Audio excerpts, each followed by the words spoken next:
Welcome to the Memorabilia Network. I'm Dan Nellis. Joining us today is sports memorabilia industry legend and icon Harlan Werner. Harlan, thank you very much for joining us.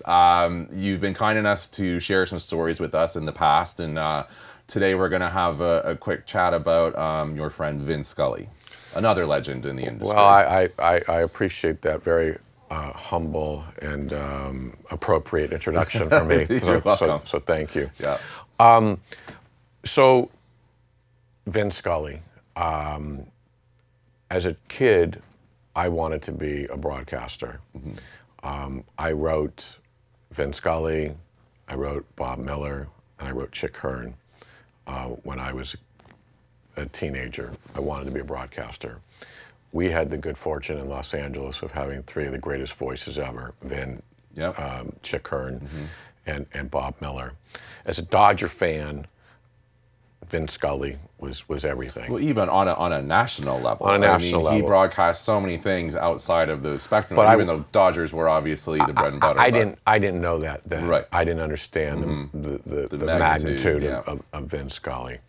And I had been trying for years to get Vin Scully to sign autographs, and every year his agent had turned me down. Mm-hmm. So one day, in having a conversation with my friend and incredible agent, philanthropist, Dennis Gilbert, Dennis was like, Harlan, how can I help you with what you're trying to do? I said, oh man, I'd love to make a deal with Vin Scully. Mm-hmm. He's like, well, that's easy.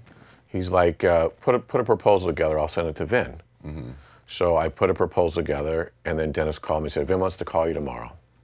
So the next day, Vin called me, and he said my name in that voice, and I never forgot it. Right. And I was so nervous, I was so excited, and so we worked out a deal, and then we did our first signing at Dennis' office in Beverly Hills, and Vin came in the suit, the jacket and the pants, and I was so nervous. I wanted to talk, but I didn't want to say anything. Right. With the way the deal was structured, the first deal was on time because Vin's time was very precious. Right. And so I'm like, I can't slow him down. Blah, blah, blah. And this is one of your idols, not only from a memorabilia perspective, but again, this was the guy. Yeah. This was like, in my world, I loved Pavarotti. Yeah. He was the voice, and Vin Scully was the voice. Right. So I'm like, that's Vin Scully. So it was incredible, and he said my name again, but this time he said it in front of me. Right. And I have a picture of that day, like it was almost 9 years ago, and I just loved him. I absolutely loved him, and from that opportunity that Dennis Gilbert gave me to meet Vin, turned into a friendship. Where ultimately I helped curate his collection that was sold at auction. I spent a lot of time with him, whether it was through signings, signing sessions, whether we did meet and greets. I lined up some public appearances for him.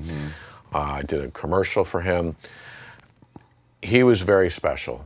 He was special because he was an incredible storyteller. He had this incredible voice. He was everything you wanted him to be and more. He was like, this is the guy that I grew up with. This was the guy that I heard on the radio my entire life. And I couldn't believe that I was here with him. And I couldn't believe that he was inviting me to his house. I couldn't believe I was having lunch with him and a glass of wine with him, and at Dodger Stadium in the Vin Scully press box, and inviting me in, and so grateful for Dennis Gilbert, giving me this opportunity to be close to his friend. And Dennis was like always telling Vin, he works for Sandy Koufax. It doesn't get any better. And Vin and Sandy were friends. Of course, good friends. Yes, but long distance, but good friends. And Vin was not trusting of a lot of people, and so I earned his trust, and I am grateful, for that. And probably the last year and a half of his life, I spent a lot of time, going to visit with him, and after his wife Sandy passed, I would go visit with him, and just he would tell stories. He would share stories with me about stuff that Dodger stories, life stories, about how he met Elvis, when he went to Elvis's house, ice skating with Jackie Robinson, about when they wanted him to go into politics in the early 60s, his friendship with it was Governor Reagan, then President Reagan, Right. who was a very dear friend of his, just everything about him was special. Right. It was incredible. It was Vin Scully, and so I just feel very blessed. And again, Sandy Koufax gave me that opportunity Right. to have the credibility that Dennis Gilbert would be able to say, Vin, he with Sandy, you can't get any better than this. Right. And that was, it was incredible. And so a story that I would like to share, and it's quite interesting because as a kid, we always heard Vin talk about how he met Babe Ruth at the Polo Grounds, and that how Babe Ruth gave him a stamped autograph, that there were lines of kids and there was no way he could sign, so Right. he handed out these little business-size cards that had a stamped autograph on it. So when we were curating his collection, which was sold at auction, there was a scrapbook that his mother kept, and Vin had not looked at the scrapbook in 40 years. Wow. So he had somebody go upstairs. We were downstairs in the kitchen. He had someone go upstairs and bring the scrapbook down. It was this big. It was gigantic. It's massive. It was a massive Right. scrapbook. And we start turning the pages, and there's pictures of Vin's family, his parents. There's an autograph from Teddy Roosevelt to his dad. There's a letter that Red Barber wrote him congratulating him on getting the job with the Dodgers. While he was still with them as well.